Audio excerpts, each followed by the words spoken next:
none other than Miss Olivia Joy L. Ong for her message. Let's give the lady a big round of applause, ladies and gentlemen.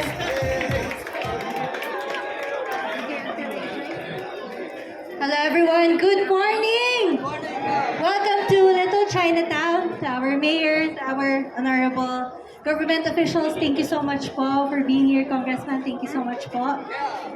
This is our 5th run for Little Chinatown. So on behalf of the Association of Baguio Chinese Filipino Youth, thank you so much everyone for your presence here today.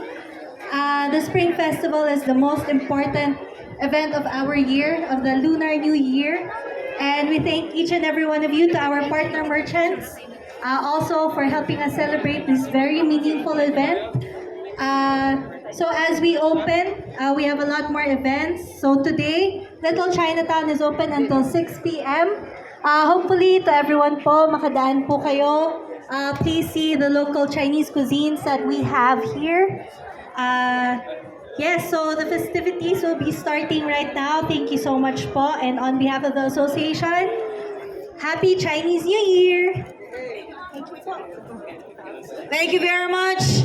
And of course, if you need some assistance, they will just be here the entire day. Our president of the ABC FYI, Miss Olivia Joy Ong, thank you very much. And this time, a round of applause to the ladies and gentlemen, thank you very much.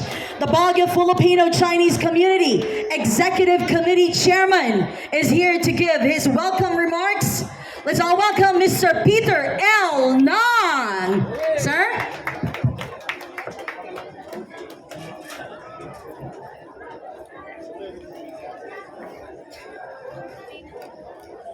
Thank you, Elari, the master ceremony of this morning. Honorable Mayor Benji Magalong, Honorable Congressman Marco, Honorable Vice Mayor Faustino Olawan, Honorable Councilor Jose Molintas,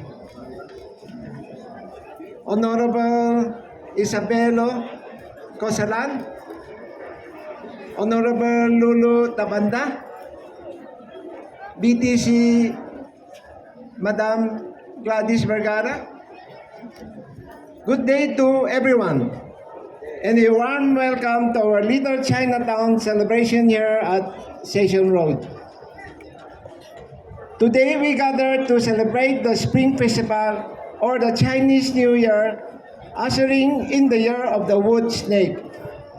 This festive occasion is a meaningful opportunity to honor and experience the richness of both Filipino and Chinese cultures, highlighting the beauty of our shared tradition and values.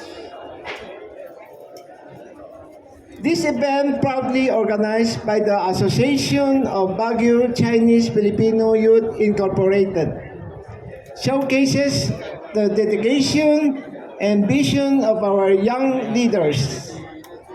They represent the future of our community, and their passion for fostering understanding and unity between cultures is truly inspiring.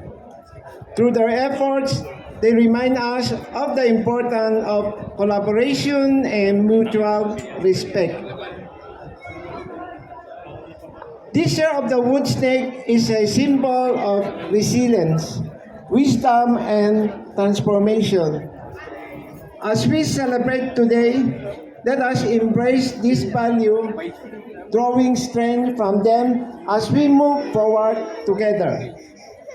This event is not just a celebration, but a reflection